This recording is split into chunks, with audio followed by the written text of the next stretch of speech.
ರೂಢಿಯಾಗಿ ಅನುಸರಿಸುತ್ತಾರೆ. ಇದರ ಪರಿಣಾಮವನ್ನು ಇದೀಗ ನಿಮ್ಮ ಮುಂದೆ ಪ್ರಸ್ತುತಪಡಿಸಲಿದ್ದಾರೆ ಪ್ರಣಾಮ್ ಹಾಗೂ ತಂಡ.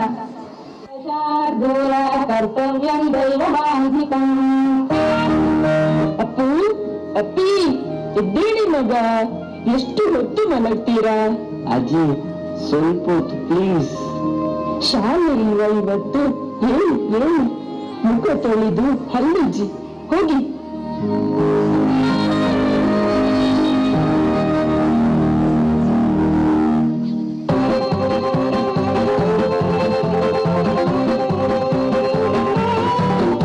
ಎಂತ ಮಗ, ಬೆಳಿಗ್ಗೆ ಗಲಾಟೆಯ? ಅಜ್ಜಿ ನೋಡಜ್ಜಿ, ಮೊಬೈಲ್ ಕೊಡುದೇ ಇಲ್ಲ, ಯಾವಾಗಲೂ ಅವನಿಗೆ ಮೊಬೈಲ್. ನಾವೆಲ್ಲ ಫೋನ್ ಇಲ್ಲದೆ ಇರ್ಲಿಲ್ವಾ? ಬೆಳಿಗ್ಗೆ ಬೇಗ ಎದ್ದು ದೇವರಿಗೆ ಕೈ ಮುಗಿತಿದ್ದೆವು, ಆಮೇಲೆ ರೇಡಿಯೋ ಕೇಳ್ತಾ ಇದ್ದೆವು. ನಮ್ಮ ಮನೆಯಲ್ಲಿ ನಮ್ಮ ಮನೆಯಲ್ಲಿ ಬೆಳಗಿನ ಪ್ರೀತಿ ಕರಗಲು ಸಾಧ್ಯ.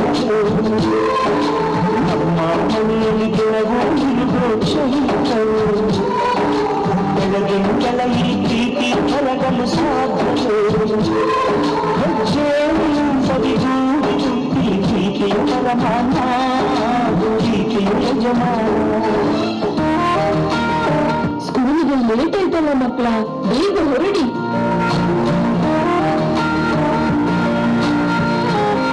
ಬನ್ನಿ ಮಕ್ಕಳೇ, ಸ್ಕೂಲಿಗೆ ಹೋಗೋಣ.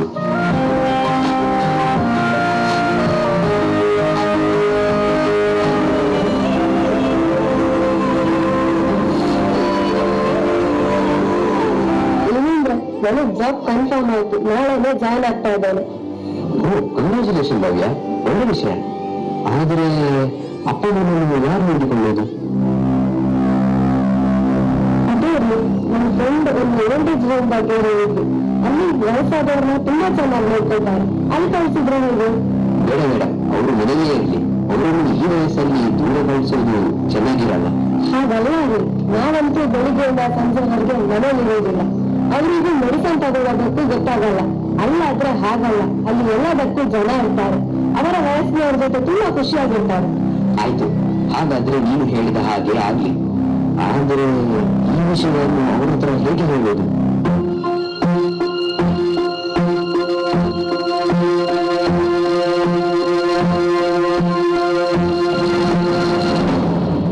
ಅಪ್ಪ, ಅಮ್ಮ, ನಿಮ್ಮ ಹತ್ತಿರ ಸ್ವಲ್ಪ ಮಾತಾಡಬೇಕಿತ್ತು.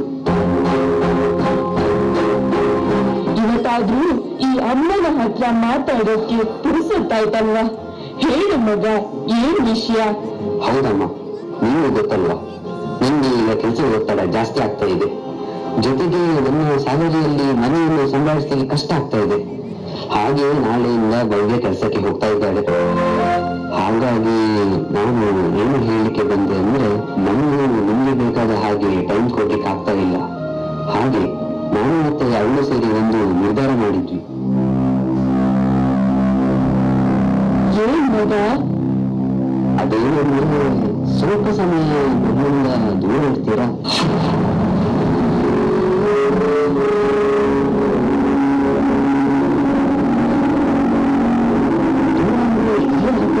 ಆಶಯ ಇಲ್ಲ, ಸ್ವಲ್ಪ ದಿವಸ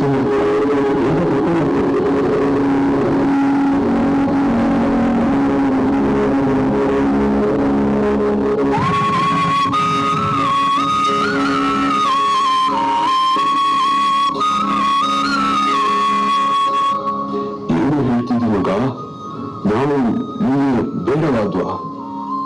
ನನ್ನಿಂದ ಏನು ತಪ್ಪಾಯಿತು? ಹಾಗಲ್ಲ ಅಪ್ಪ, ಇನ್ನು ಒಳ್ಳೆಯದಕ್ಕೆ ತಾನೇ ನಾನೆಲ್ಲ ಹೇಳೋದು. ಸ್ವಲ್ಪ ದಿವಸ ಮಾತ್ರ. ಅಯ್ಯೋ, ಇಷ್ಟೇ ಕಷ್ಟ ಆದ್ರೂ ಇನ್ನು ಮೂಲೆಯಲ್ಲಿ ಉಪ್ಪು ಗಂಜಿ ತಿನ್ಕೊಂಡಿರ್ತೇವೆ. ನಿಮ್ಮನ್ನ ಅಪ್ಪಿನ ಬಿಟ್ಟು ಹೇಗೆ ದೂರ ಇರೋದು ಹೇಳು? ಹೌದು ಮಗ, ನಾವು ಇಲ್ಲೇ ಇರ್ತೇವೆ. ನಿಮಗೆ ನೀವು ಏನಾಗಬೇಕು? ಇಲ್ಲೇ ಆರಾಮಾಗಿ ಇದ್ದೇವಲ್ವಾ? ಹಾಗಲ್ಲ ಅಪ್ಪ, ಇದು ನನ್ನ ನಿರ್ಧಾರ. ನಾನು ಹೇಳಿಯಾಗಿದೆ. ನಿಮ್ಮ ಒಳ್ಳೆದಕ್ಕೆ ಹೇಳ್ತಿರೋ ತಾನೆ? ಕರ್ಕೊಂಡು ಬರ್ತೇನೆ, ಅಲ್ಲೇ ಬಿಡೋದಿಲ್ಲ. ಸಂಜೆ ರೆಡಿಯಾಗಿರಿ.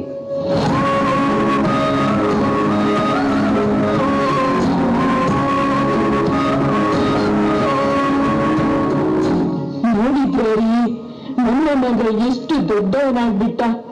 ಜನ್ಮ ಕೊಟ್ಟ ತಂದೆ ತಾಯಿಯನ್ನ ದೂರ ಕಳಿಸುವಷ್ಟು. ನಾನು ಅವನಿಂದ ಇಂತಹ ರೀತಿಯ ಮಾತನ್ನು ನಿರೀಕ್ಷಿಸಲೇ ಇಲ್ಲ. ಏನು ಮಾಡಲಿಕ್ಕಾಗ್ತದೆ ಹೇಳಿ? ಎಲ್ಲ ಅವರನ್ನು ಪಡ್ಕೊಂಡು ಬಂದದ್ದು.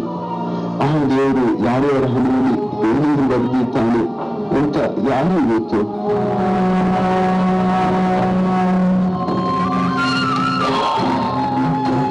ಸಮಾಧಾನ ಮಾಡಿಕೊ. ನಾವು ನಮ್ಮ ಕರ್ತವ್ಯವನ್ನು ಮುಗಿಸಿದ್ದೇವೆ. ಮಗನ ಎಲ್ಲ ಸ್ಥಾನದಲ್ಲಿ ನಿಲ್ಲಿಸಿದ್ದೇವೆ. ಅವನು ಹೆಂಡತಿ ಮಕ್ಕಳು ಕೆಲಸ ಅಂತ ಬಿಸಿ ಇದ್ದಾನೆ. ಇನ್ನು ಅವನಿಗೆ ನಮ್ಮ ಅದಕ್ಕೆ ಇಲ್ಲ ಕಣೆ. ಅವನಿಗೆ ನಮ್ಮನ್ನು ವೃದ್ಧಾಶ್ರಮಕ್ಕೆ ಹಾಕ್ತಾನಂತೆ. ನೀನ್ ಯಾಕೆ ಸುಮ್ಮನೆ ಹತ್ತು ಆರೋಗ್ಯ ಹಾಳು ಮಾಡ್ಕೊಳ್ತೇವೆ?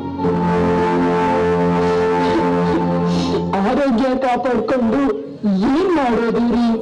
ಯಾರಿಗೋಸ್ಕರ ಬದುಕ್ತಾ ಇದ್ದೇವು ಅವರಿಗೆ ನಾವು ಬೇಡ. ನಾವಿನ್ನು ಬದುಕಿದ್ದು ಸತ್ತ ಹಾಗೆ. ಎಲ್ಲೆಲ್ಲಿಗೂ ತುಂಬಿಸ್ಕೊ. ಆಮೇಲೆ ತಡ ಆದ್ರೆ ಮಕ್ಕಳು ಶಾಲೆಯಿಂದ ಬರ್ತಾರೆ. ಅವರ ಮುಖ ಕಂಡು ನಮ್ಮ ಕಾಲೇ ಇಲ್ಲೇ ಹೋಗಲ್ಲ. ಬಾ.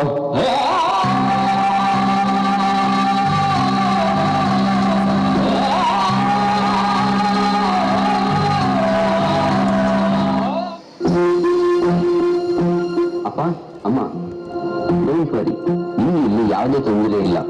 ನಿಮ್ಮ 6 ತಿಂಗಳ ಫೀಸ್ ಅನ್ನು ನಾನು ಭರಿಸಿದ್ದೇನೆ. ನಿಮ್ಗೆ ಏನಾದ್ರು ತೊಂದರೆ ಆದ್ರೆ ನನಗೆ ಫೋನ್ ಮಾಡಿ. ನಿಮ್ಮ ಮಕ್ಕಳನ್ನು ನೋಡ್ಲಿಕ್ಕೆ ಆಸೆ, ಅವರ ಜೊತೆ ಇರೋಕೆ. ಯಾಕೆ ಹಾಗೆ ಮಕ್ಕಳ ಹಾಗೆ ಹಠ ಮಾಡ್ತೀರಾ ಅಪ್ಪ? ನೆಕ್ಸ್ಟ್ ಟೈಮ್ ಬರ್ಬೇಕಾದ್ರೆ ಮಕ್ಕಳನ್ನು ಕರ್ಕೊಂಡು ಬರ್ತೇನೆ. ಹೋಗಿ ನೀವು, ನನಗೆ ಲೇಟ್ ಆಗ್ತಿದೆ.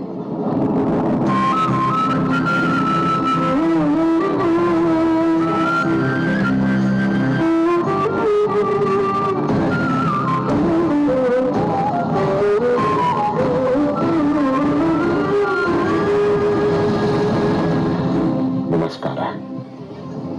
ನಾನು ಜೋಸೆಫ್, ಪ್ರೇಮಾಲಯ ಆಶ್ರಮದ ಸೀನಿಯರ್ ಮೋಸ್ಟ್ ಸದಸ್ಯ. ಈ ಆಶ್ರಮದ ಎಲ್ಲಾ ಸದಸ್ಯರ ವಿಚಾರ ಗೊತ್ತಿರುವುದು ನನಗೊಬ್ಬನಿಗೆ ಮಾತ್ರ. ಒಂದ್ ನಿಮಿಷ, ನಮ್ಮ ಆಶ್ರಮದ ಸದಸ್ಯರನ್ನು ನಿಮಗೆ ಪರಿಚಯ ಮಾಡಿಸ್ತೀನಿ. ಪ್ರೇಮಾಲಯದ ಎಲ್ಲ ಪ್ರೇಮ ಪುತ್ರರು ಬನ್ನಿ ಇಲ್ಲಿಗೆ ಒಂದ್ಸಲ. ನಮ್ಮ ಮನೆಗೆ ಹೊಸ ಸದಸ್ಯರು ಬಂದಿದ್ದಾರೆ, ಬೇಗ ಬನ್ನಿ.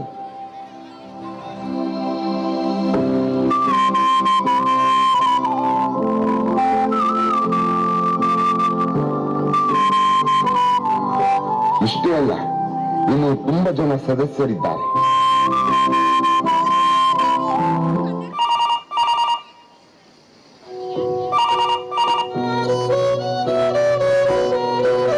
ಏನ್ ಶಾರದಮ್ಮ, ಮಗ ಕಾಲ್ಗೆ ಸಿಕ್ಕಿದ್ನಾ?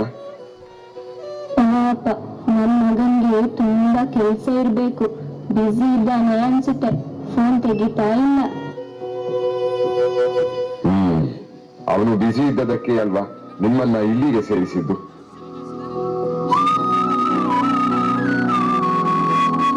ನೋಡಿ ಜೋಸೆಫ್ ಅಣ್ಣ, ನೀವು ನನ್ನ ಮಗನ ಬಗ್ಗೆ ಹಾಗೆಲ್ಲ ಹೇಳ್ಬಾರ್ದು. ಅವನಿಗೆ ಅಣ್ಣ ಅಂದ್ರೆ ತುಂಬಾ ಇಷ್ಟ.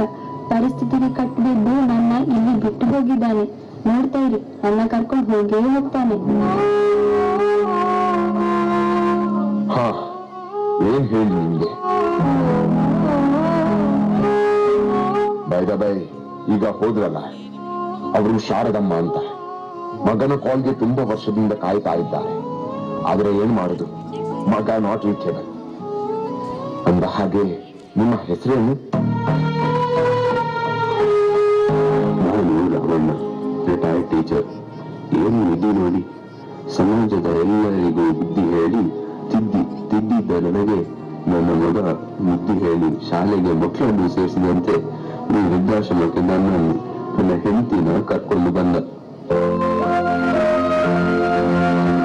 ರಾಮಣ್ಣ, ನೀವು ಇಷ್ಟಕ್ಕೆಲ್ಲ ನೊಂದುಕೊಂಡ್ರೆ ಹೇಗೆ? ಇಲ್ಲಿ ಇರುವವರೆಲ್ಲ ನಮ್ಮ ವಯಸ್ಕರೇ.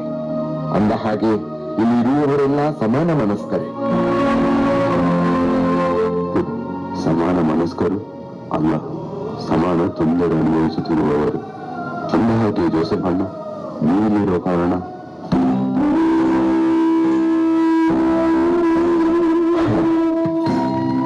ನನ್ನ ಕಥೆನೇ ಬೇರೆ. ನನಗೆ ಗಂಡು ಮಕ್ಕಳಿಲ್ಲ, 2 ಹೆಣ್ಣು ಮಕ್ಕಳೇ. ಪ್ರೀತಿಯಿಂದ ಬೆಳೆಸಿ ಒಳ್ಳೆ ಸಂಬಂಧ ನೋಡಿ ಮದುವೆ ಮಾಡಿಸಿಬಿಟ್ಟೆ. ಆದ್ರೆ ನನ್ನವಳು ತೀರಿಕೊಂಡ ಮೇಲೆ ಪರಿಸ್ಥಿತಿ ಬದಲಾಯಿತು. ಕೊನೆಗೆ ಒಂದು ತೀರ್ಮಾನಕ್ಕೆ ಬಂದೆ. ಈ ಪ್ರೇಮಾಲಯ ಸೇರಿದೆ.